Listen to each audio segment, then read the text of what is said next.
श्री शिवाय नमस्तुभ्यम। हम सबको पता है कि 24 जून को शिव सोमवार का बहुत ही विशेषता दिन है और आपके घर में अगर कोई भी व्यक्ति बहुत दिनों से बीमार पड़ा है, उसके दिन की शुरुआत ही दवा खा के होती है। तो ये वीडियो आपके लिए है जो कि पूज्य गुरु जी की कथा से सुन के बहुत अच्छे से बताऊंगा। बस आपको एक बेलपत्र को इस तरीके से जल में डाल करके छोटा सा उपाय करना है, जिससे आपकी बरसों पुरानी जो भी बीमारियां होंगी वो धीरे धीरे करके खत्म होंगी। अब वो चाहे शुगर हो, बीपी हो, कोई ऐसी भी बीमारियां हो, सारी बीमारियां आपकी खत्म जरूर होंगी। उसके लिए आपको लेना होगा एक बेलपत्र, बहुत ही प्यारी सी सुंदर सी, जो कहीं से कटी पिटी ना हो, ठीक है ना। बेलपत्र ले लिया। बेलपत्र को लेने के बाद में एक तांबे का लोटा लेना, उस तांबे के लोटे में जल भरेंगे और इसी जल के अंदर अगर आप पे घर में गंगा जल हो तो थोड़ा सा 2-4 बूंद गंगा जल डालना। अब बात आती है बेलपत्र की। जो बेलपत्र आपने लिया है उस एक बेलपत्र को इसी कलश के अंदर डाल देना। क्या करेंगे? कलश के अंदर डाल देंगे। फिर आप इस कलश को उठाना, जो भी व्यक्ति आप पे घर में बीमार पड़ा हो, जो भी बहुत दिनों से बीमार पड़ा है या फिर दिन की शुरुआत मेडिसिन खा के, दवा खा के होती है, उस व्यक्ति से आपको उस कलश को एक बार टच कराना है, स्पर्श कराना, ठीक। और मतलब कहीं घुमाना वगैरह नहीं है, अभी कुछ भी नहीं करना। बस आपको उस व्यक्ति के हाथों से उस कलश को स्पर्श कराना, टच कराना। टच कराने के बाद में उसे लेके पहुंच जाएंगे महादेव के शिवलिंग के पास में। मन है सुबह करो, मन है शाम को, कभी भी कर सकते हैं। उसके बाद में पूरा का पूरा जल जब आप समर्पित करेंगे महादेव के शिवलिंग के ऊपर बेलपत्र के साथ में, तो तुम रुकेश्वर महादेव का ध्यान करेंगे। कौन से महादेव? तुम रुकेश्वर महादेव का ध्यान करेंगे। जब आप जल चढ़ा दोगे तो आपके कलश के अंदर जो बेलपत्र थी वो कहीं ना कहीं महादेव के शिवलिंग के ऊपर आकर के गिरेगी ना। आपको क्या करना है? उसी एक बेलपत्र को उठाना और शिव शंभू से प्रार्थना करना, हे महादेव, हमारे घर का ये व्यक्ति है जिसका नाम ये है, जिसका गोत्र ये है, वो व्यक्ति बहुत दिनों से बीमार है, बहुत दिनों से परेशान है, आप उसकी बीमारी को दूर करें, जिससे हमारा घर सुखमय तरीके से रहे। अपने अकॉर्डिंग जैसे भी प्रार्थना करना चाहते हो प्रार्थना करना। उस एक बेलपत्र को लेकर के चले जाना आप अपने घर पे, और जो व्यक्ति आप पे घर में बीमार पड़ा है उस बेलपत्र को किसी भी प्रकार से कैसे भी करके उसको 1 दिन में, 2 दिन में, 3 दिन में, 5 दिन में, 1 हफ्ते में कैसे भी करके इस बेलपत्र को खिलाना। लेकिन खिलाने का एक नियम है, वही आपको बताने जा रहा हूं, बहुत ध्यान से सुनिएगा। एक बेलपत्र ऐसी होती है, तो सबसे पहले बेलपत्र खाने का जो नियम होता है, उसका राइट पत्ते को पहले खाना चाहिए, पहले उसके दाहिने पत्ते को खाओ, ठीक है ना। उसके बाद में आपको उसके लेफ्ट पत्ते को खाना चाहिए, यानी कि लेफ्ट वाले को, यानी कि बाएं वाले को, और लास्ट में आपको ये जो बड़ी वाली बेलपत्र है, पत्ता है, इसको आपको खाना चाहिए। यह नियम होता है बेलपत्र को खाने का। इसको एक ही दिन में मत खाना, 2 से 3 दिनों में खिला देना। उस व्यक्ति की जो बीमारियां होंगी वो धीरे धीरे खत्म जरूर हो जाएंगी, ठीक है ना। तो यहां पे हम लोगों ने शिव सोमवार पे करने वाले अपने पहले उपाय की बात कर ली है।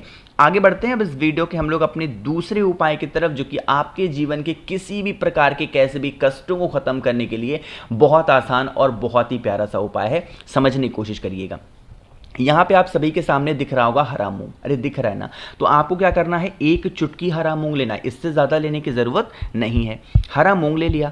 अब इस हरे मूंग के साथ में आपको लेना होगा इस तरीके से लाल चंदन। सभी के घरों में लाल चंदन होगा ईजिली, लेकिन आपको सूखा वाला लाल चंदन नहीं लेना। आपको छोटी सी कटोरी में इस लाल चंदन को डाल करके इसका एक बहुत ही गाढ़ा सा पेस्ट तैयार कर लेना, ठीक है ना।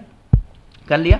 फिर आपके पास में ऐसी एक बेलपत्र होगी, उस एक बेलपत्र को लेंगे। तरीका समझिएगा, मैंने आपको लाल चंदन दिखाया। बेलपत्र में 3 पत्तियां होती हैं, तो जो सबसे बड़ी वाली पत्ती होती है, इस बड़ी वाली पत्ती पे आपको लाल चंदन का लेपन बहुत अच्छे तरीके से करना है। जिस प्रकार मैं कर रहा हूं, आपको भी ऐसे लाल चंदन का लेपन करेंगे। अब लाल चंदन का लेपन करने के बाद में जो आपके पास में हरा मूंग है, उस हरे मूंग को इसी लाल चंदन के ऊपर चिपका देंगे। जितना आपका मन करे, कम ज़्यादा जैसे भी चिपका देना। चिपकाने के बाद में आपकी जो बेलपत्र होगी कुछ इस तरीके से दिखाई देगी। अरे होगा कि नहीं होगा?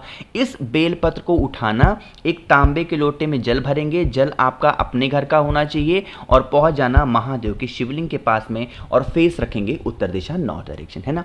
अब देखो, आपको उस एक बेलपत्र को माता अशोक सुंदरी के स्थान पर समर्पित करना है। जब आपके जीवन की तकलीफें खत्म ही ना हो तो प्रार्थना महादेव से ना करके हमें करनी चाहिए माता अशोक सुंदरी से, ठीक है ना। तो आपको उस एक बेलपत्र को लाल चंदन मूंग के दाने के साथ में माता अशोक सुंदरी के स्थान पे समर्पित करना। और उसके बाद में आपके पास में जो एक तांबे के लोटे में जल है वो भोले शंकर के शिवलिंग के ऊपर श्री शिवाय नमस्तुभ्यम का ध्यान करते हुए जिस कामना से आप इस उपाय को कर रहे हो वो विशेष बोलेंगे, वो कामना बोलेंगे, वो समस्या बोलेंगे और महादेव से विनती कर लेना। यकीन मानिए अगर इस सोमवार को आपने कर लिया तो मात्र 10 से 12 दिनों के अंदर आपको बहुत अच्छी खबर देखने को मिलेगी अपने घर में। इतनी ताकत होती है माता अशोक सुंदरी के स्थान पे अगर हम कोई भी उपाय करते हैं, ठीक है ना। तो 2 उपाय की हमने बात कर ली है। आगे बढ़ते हैं इस वीडियो के हम लोग अपने तीसरे उपाय की तरफ। और ये तीसरा उपाय स्पेशली होगा अगर आपके घर में कोई भी बंदा, कोई भी व्यक्ति बहुत दिनों से बीमार पड़ा है तो हम लोग इस उपाय को समझते हैं। लेकिन उससे पहले एक छोटा सा काम, जल्दी से करिए वीडियो को लाइक। मेरे जितने भी भाई बहन आवाज़ मेरी पहली बार सुन रहे हैं चैनल को जरूर सब्सक्राइब करिएगा। जब भी सोमवार का दिन आता है मैं इस उपाय को आपको याद जरूर दिलाता हूं क्योंकि जिसने भी अभी तक इस उपाय को किया है उन्हें फायदा जरूर मिला है, ठीक है ना। समझिएगा, यहां पे आप सभी को दिख रहा होगा दही, तो आपको भी लेना है दही। थोड़ा सा ज्यादा मात्रा में दही लेना, मतलब कम से कम 1 से 2 चम्मच दही लेना ही लेना, ठीक। ले लिया। लेने के बाद में फिर से हमें लेना होगा एक बेलपत्र, बहुत ही प्यारी सी सुंदर सी, कहीं से कटी पिटी ना हो। अब इस बेलपत्र को लेने के बाद में एक तांबे का लोटा लेंगे, उसमें जल भरेंगे और पहुंच जाएंगे महादेव के शिवलिंग के पास में। वैसे तो ये उपाय किसके लिए होगा पता है? इस उपाय को हमें सिर्फ दही के साथ नहीं करना चाहिए, हमें करना चाहिए पंचामृत के साथ में। तो मैं आपको बता दूं कि अगर आपके पास में पंचामृत हो तो आप दही के स्थान पे पंचामृत लेना। बट बहुत लोग कहते हैं भैया हमें पंचामृत नहीं मिलती, इसीलिए मैंने इस उपाय में दही का इस्तेमाल किया है। दही सभी को मिल जाती है, तो दही आपको पंचामृत मिले पंचामृत ले लेना, दही मिल जाए दही लेना, ठीक। क्या करेंगे, जो एक बेलपत्र मैंने आपको दिखाई है उस एक बेलपत्र को पहले माता अशोक सुंदरी के स्थान पे कुछ इस तरीके से समर्पित करेंगे, जिसकी पत्ती होगी माता भोले शंकर की तरफ और डंडी होगी बाहर की तरफ। समर्पित करने के बाद में जो आपके पास में दही है या फिर पंचामृत है, उस पंचामृत को आपको इसी बेलपत्र के बड़े पत्ते पे रखना है। पूरे तीनों पत्तों पे मत रखना, सिर्फ और सिर्फ इसी बड़े पत्ते पे रखेंगे। अब यहां से आप इसी दही को या फिर इसी पंचामृत को यहां से बेलपत्र से निकालेंगे और महादेव के शिवलिंग का लेपन करेंगे। जो भी व्यक्ति यहाँ पे घर में बीमार है, परेशान है, उस व्यक्ति का नाम और गोत्र बोल के अच्छे तरीके से खूब लेपन करेंगे। अलग से दही या अलग से पंचामृत नहीं लेंगे। जो दही या जो पंचामृत आपने बेलपत्र पे समर्पित की है उसके बड़े पत्ते पे, उसी बड़े पत्ते से निकाल करके आपको उसी दही को, उसी पंचामृत को महादेव के शिवलिंग के ऊपर लेपन करना। समझ रहे हो मेरी बात को? लेपन कर दिया।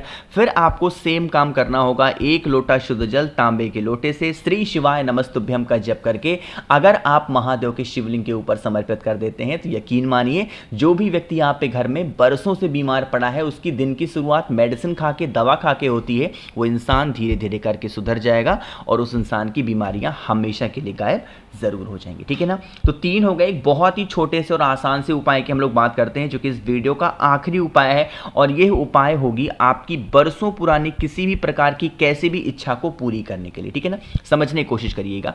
स्क्रीन पे आप सभी को फिर से दिख रहा होगा लाल चंदन। तो इस बार भी हमें सूखा लाल चंदन नहीं लेना, आपको लेना होगा गीला, यानी कि छोटी सी कटोरी लेना, उसमें लाल चंदन को अच्छे तरीके से आप डाल करके उसका पेस्ट बनाना, ठीक है ना। लाल चंदन का पेस्ट बना लिया। फिर आपको क्या करना है, इस तरीके से लेनी होगी एक बेलपत्र, बहुत ही प्यारी सी सुंदर सी बेलपत्र की तीनों पत्तियों का इस्तेमाल इस बार हमें करना होगा।